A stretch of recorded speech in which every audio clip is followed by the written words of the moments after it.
Thank you so much. Nice to be playing for you again. And see comments. It's easier to see on here. Okay.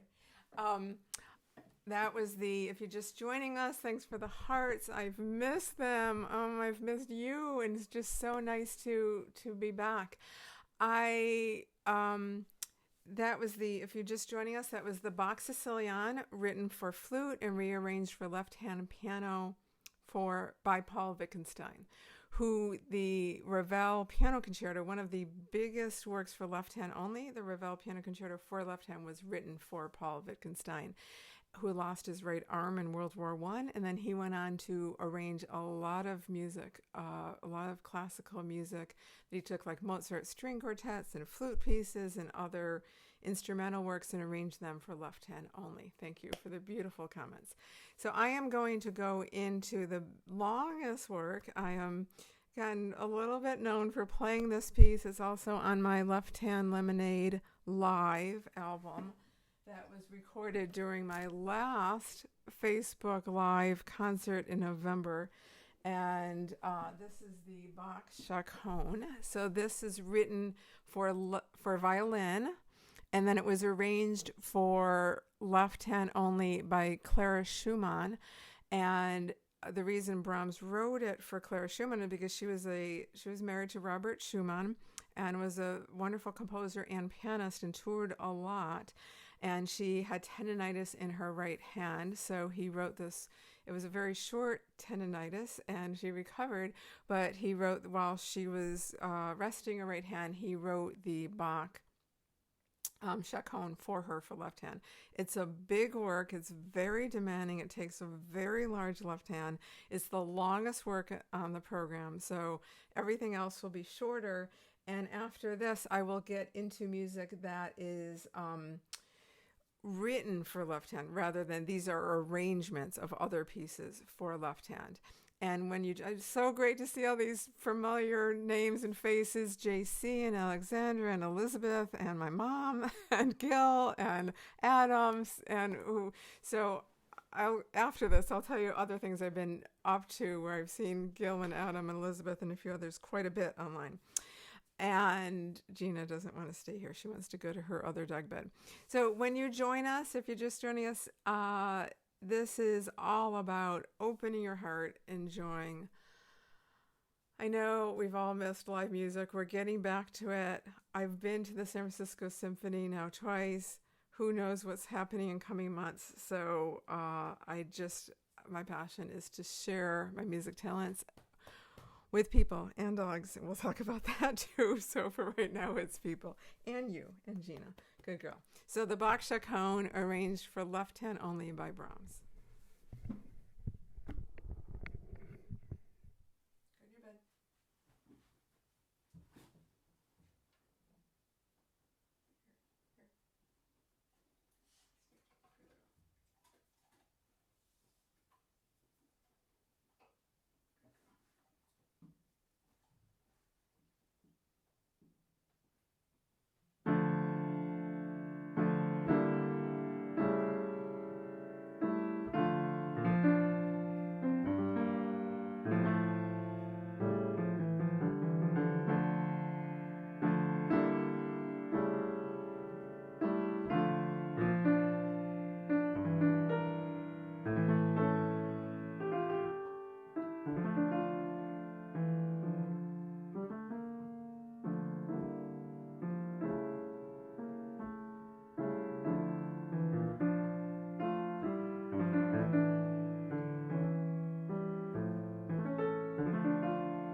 It's so fun to play that again.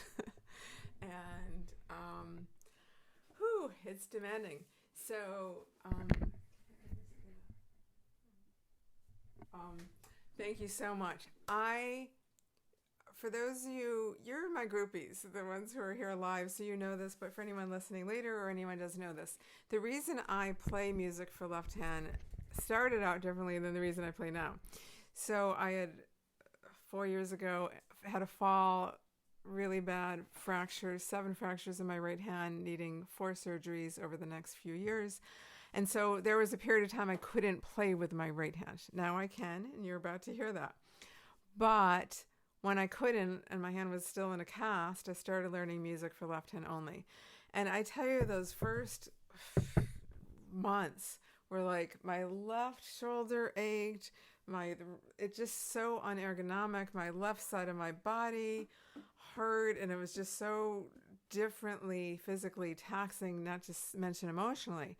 So what I notice now, because I know there are some pianists here, that's so interesting, is that now that I built up those muscles, and then I was fine for a couple years. It didn't ache. I got used to it. But now that I'm playing music with 2 hands most of the time, it's a different technique. There's something that happens that it's not like my left hand is in shape because I'm using it to play with 2 hands. It's a whole nother thing playing left hand music, and I'm noticing I'm not doing enough of it alone. So now again, my left side of my body kind of aches from going through all those same kind of pains. It's really been fascinating. So also it's very, after 186 hand therapy sessions for my right hand, I've learned a lot about how to use my hands. Before I had this accident, before I fell, I never had a piano injury. I never had tendonitis, never had carpal, never had anything from overuse. And I believe that's because I learned how to play in a very relaxed manner. But during my hand therapy, for my right hand, I was like going in with her. So like there were times when my left hand was really starting to get overuse syndrome, and I knew how to stop it. And I have learned, like in this piece, there are sections of this piece that are so demanding. There's so an enormous reach is required that I actually never practice them. I only play them when I'm performing. So I go through the chords in solid chords, but I don't actually play them because it's too demanding on my hand. So I just do it like once while I'm performing. So that was the biggest composition. Now that I've been talking about my hands, I am going to go into one of my favorites because this is the marriage of my hands. This is one of the first etudes I learned for left hand only. That was so hard. And I didn't expect it. It's a Godowsky arrangement of a Chopin etude. I know I've tried many of the Godowsky arrangements, and Chopin etudes are known to be really technically challenging for a pianist.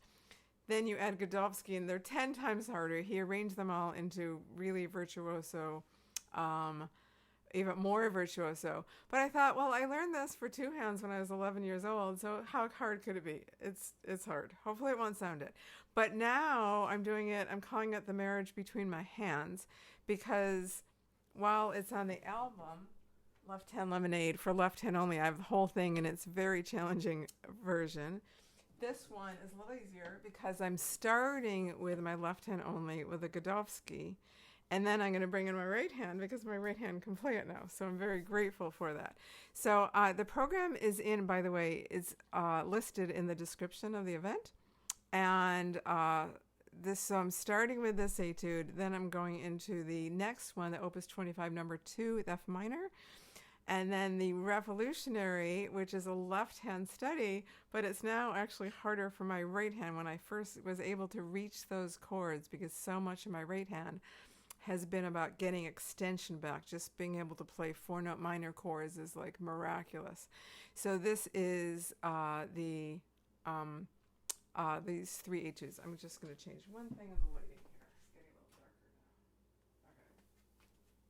now. Okay. And if you like this if you've been here before for my previous 30, one or more of my previous 30 and you like this new setup, let me know in the comments. Thanks.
Thank you. It's so interesting that I'm just so thrilled. It's my right hand that can play that when it's a left hand study.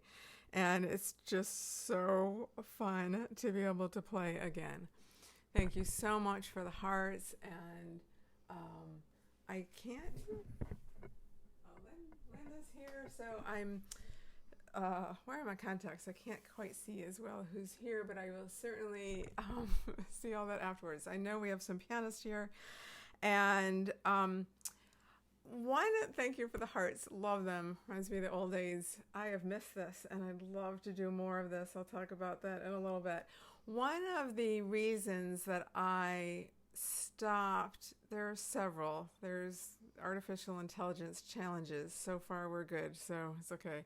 But one of the reasons after 30 of these Facebook Live concerts that I stopped is because I simply couldn't afford to keep performing for free. As much as I love it, it just, I had to figure out how to make a living during the pandemic. So I know several of you always donate, and I so appreciate it. And I will continue this if I can figure out how to do it. And because this is a lot of time to prepare this. I love it, but it's about half of my week. So I went on to create courses and doing memberships and all sorts of things. But my heart is so, as you can tell, I love to perform, and I've missed you. So if it's feasible, I would be so grateful for donations that come in tonight for this. While it's a free event, it's Facebook Live. Artists have really been challenged, including myself, during the pandemic. And so, Adam, if you could, you've been so gracious to be willing to drop the link. So it's the PayPal link, and then I also have a donation link if you want to go right to my website and donate directly. It's so appreciated so that I can keep playing on. So those of you who have been following my recovery of my right hand, now my theme has become play on when my hand was in a cast, play on during a pandemic, play on while I'm living in temporary situations. I just kept playing on.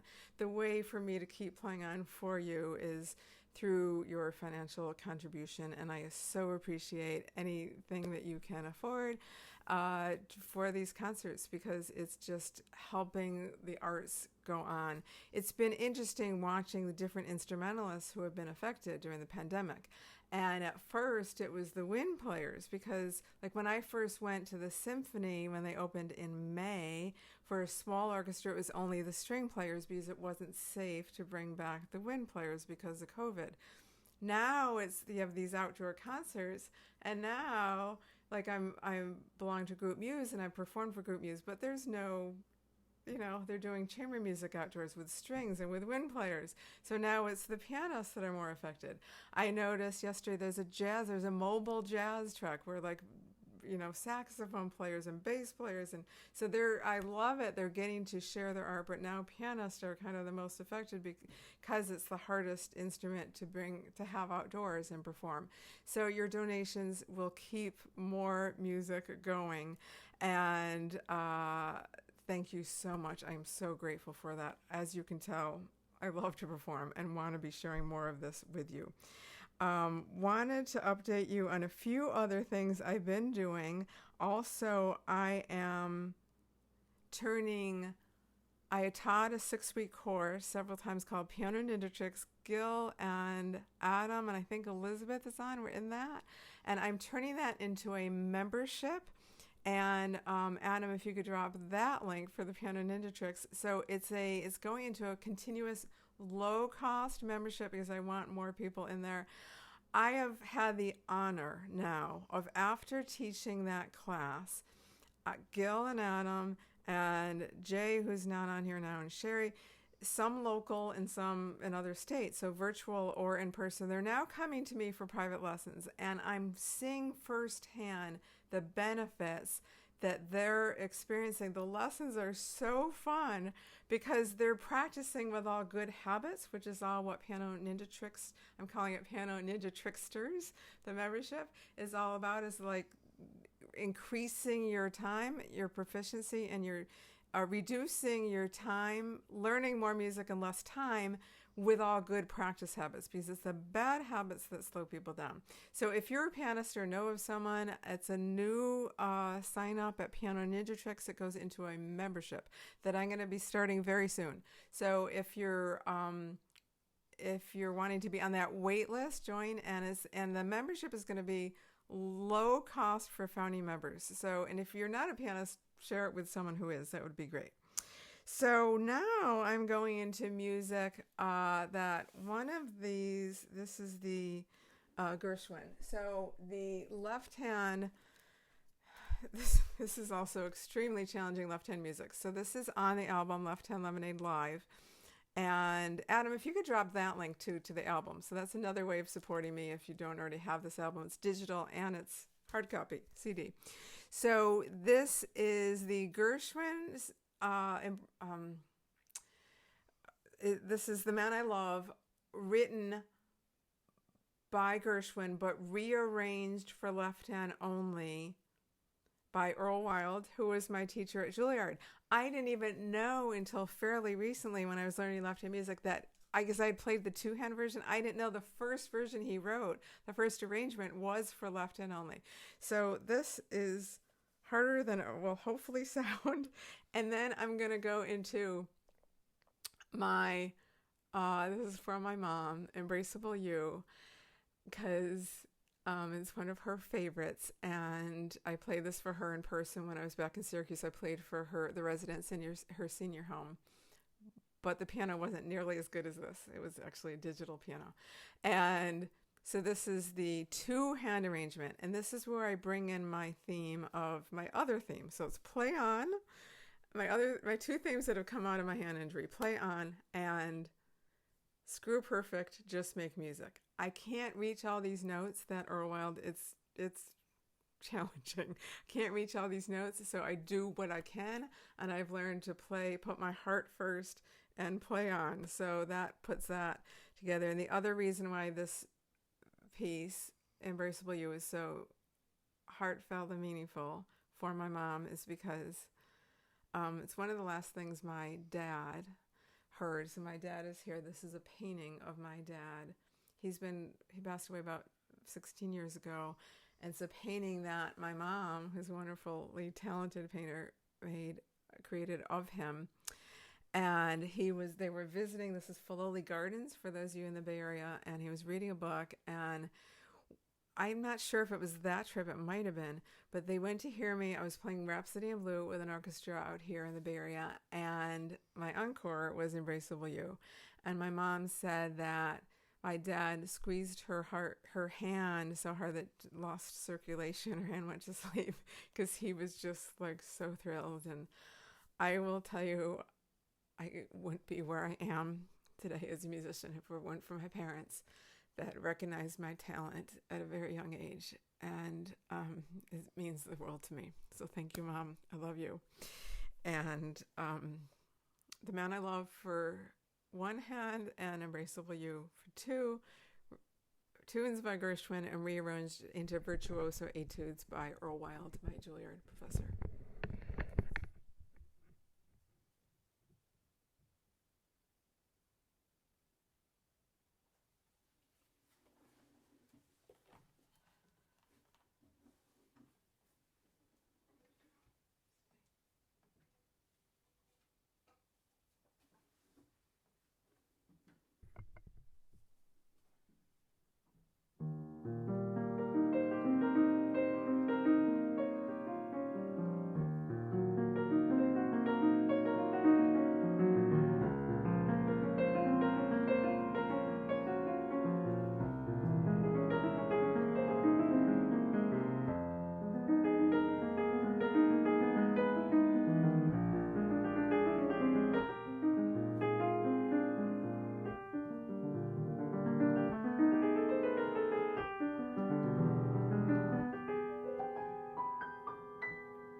Thank you.